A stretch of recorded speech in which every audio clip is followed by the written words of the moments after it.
Hello, I'm Mark Watts. I'm a partner here at Bristows. I head up the commercial IT team. And today I'm going to talk about the digital single market as it relates to cloud computing. Now, cloud computing was one of the key factors for the European Commission when it was putting together its digital single market strategy and initiative. And one of the reasons for that is because they've done some research that suggests that if you get it right and you can promote cloud computing effectively, then it could lead to 1 million extra jobs in Europe between now and 2020. Now, in order to get it right, one of the most important things to accomplish is to have an environment where there's a lot of trust and confidence in cloud computing. Without this trust and confidence, it's felt that organizations and also consumers will be very reluctant to put their information into the cloud. So a lot of what we're seeing on cloud in DSM is focused on this idea of trust and confidence. Now, when it comes to individuals and looking after their data, and in particular their personal information, the General Data Protection Regulation, which has been in the works with the Commission since January 2012, is particularly relevant. So even though it predates the digital single market announcements by the Commission, they've, if you like, embraced the existing work on the General Data Protection Regulation to bolster and shore up trust and confidence in cloud, amongst other things, as it relates to personal information. Now, when one looks at the proposed regulation, it's somewhat ironic that although it originated as a result of people thinking that the data protection law that we have in Europe today really isn't suitable for new technologies such as cloud, social, apps, Internet of Things, whatever it might be, the law that they've written, or at least the draft law as it stands at the moment, which is very unlikely to change significantly, really isn't particularly well suited to the complexity of the cloud system ecosystem. It still talks very simply about the roles of controllers and processors, which really doesn't match the various technology layers that one sees in a cloud environment. And equally, it still has this idea that data can be located in one place and prohibited legally from leaving Europe, let's say, and going to, for example, the United States, where many of the big cloud providers are located. So in that sense, it's hard to see it as much of a step forward, particularly for cloud. However, for better or for worse, it's highly likely that the regulation, when it comes along, and it's October now, so we're expecting it to be finalised by the end of the year, but when it comes along, it's hard to see how it won't have an impact on cloud computing. So, for example, it's going to introduce direct obligations on data processors, so the cloud providers, for the first time in many cases. It's going to introduce some very large fines indeed, which has got people quite excited and which is likely, at the very least, to result in there being many changes to cloud computing contracts that we see being used at the moment. So lots going on. It's nearing completion, as I say, and so by the end of this year we think the text will be agreed and we should see adoption in the first quarter of 2016, and it will have an impact on cloud. Now, beyond personal information, so if we're talking about other types of data that may run in a cloud computing infrastructure or environment, there can still be various restrictions or inhibitions from its adoption. And remember, the Digital Single Market Initiative from the Commission is all about adoption, making sure that Europe is a good place for cloud and that organizations in Europe are feeling free and encouraged to embrace cloud and to realize many of its benefits.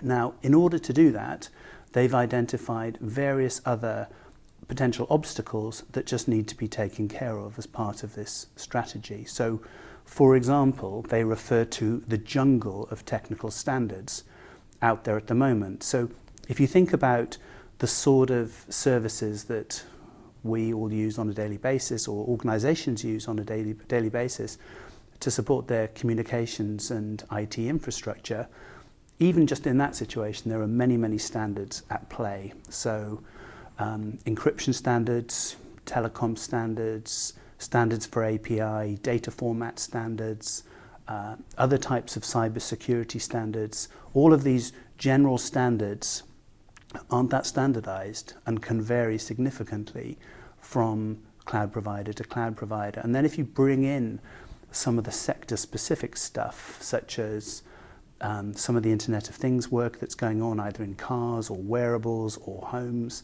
or you bring in some of the health data, so the sort of patient identifiers people use, or even in the financial services sector, some of the formats that are used in that sector, there isn't as much standardization as one would ideally like to see in order for cloud services to be truly interoperable in a way that is required in order for this market to take off and fulfill its potential.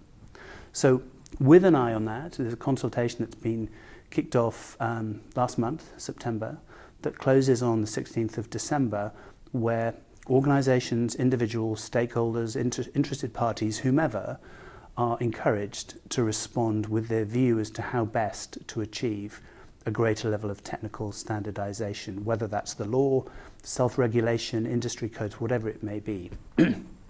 So I would encourage anybody interested in the standardization aspect of this to take a look at that. Now, the other obstacle, if you like, the second obstacle that the Commission identified when it comes to cloud computing with the digital single market is on the contracting side, and the desire to have safe, as it puts it, safe and fair contract terms for cloud services.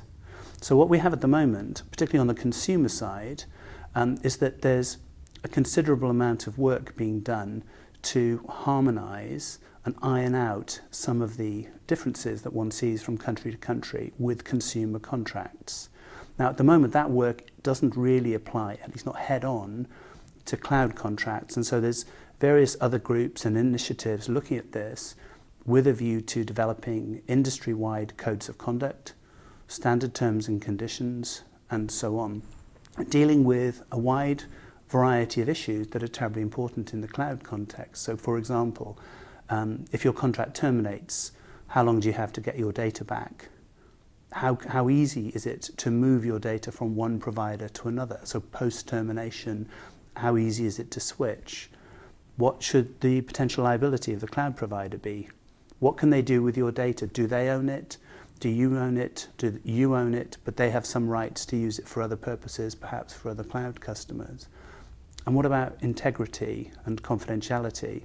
So there's been a tremendous amount of fuss and concern following the Ed Snowden allegations, and so these contracts are intended to deal with the circumstances where law enforcement, particularly overseas law enforcement, may be able to get their hands on an individual's data, let's say.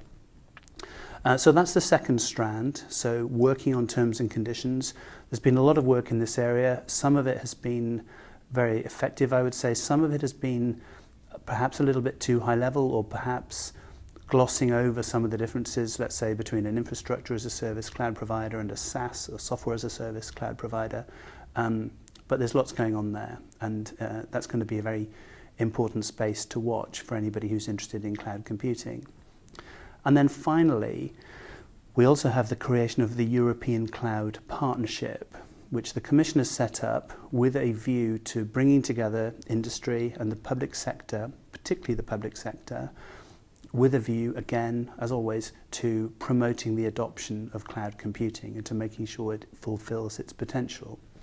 And in particular, although there are many sectors where cloud adoption is high, it's very prevalent, there are others, so for example, particularly the public health sector, where the adoption of cloud has been a bit slower, and there have been concerns over the regulatory environment, security considerations, the contracting process, the extent to which it can be pan-European as opposed to country by country. A number of these things have got in the way, and the European Cloud Partnership is an attempt to address some of those head-on. So the first thing it did was to issue a paper about establishing a trusted cloud for Europe that seeks to address these various perceptions and misperceptions head-on, firstly by identifying a number of use cases and looking to see what the particular issues are for particular situations, sectors, customers, situations, whatever it might be, and then in a way that's responsive to those, to think about what best practice can really look like for cloud computing, both in terms of industry-wide codes of conduct, customer terms and conditions, further education and training, whatever it might be.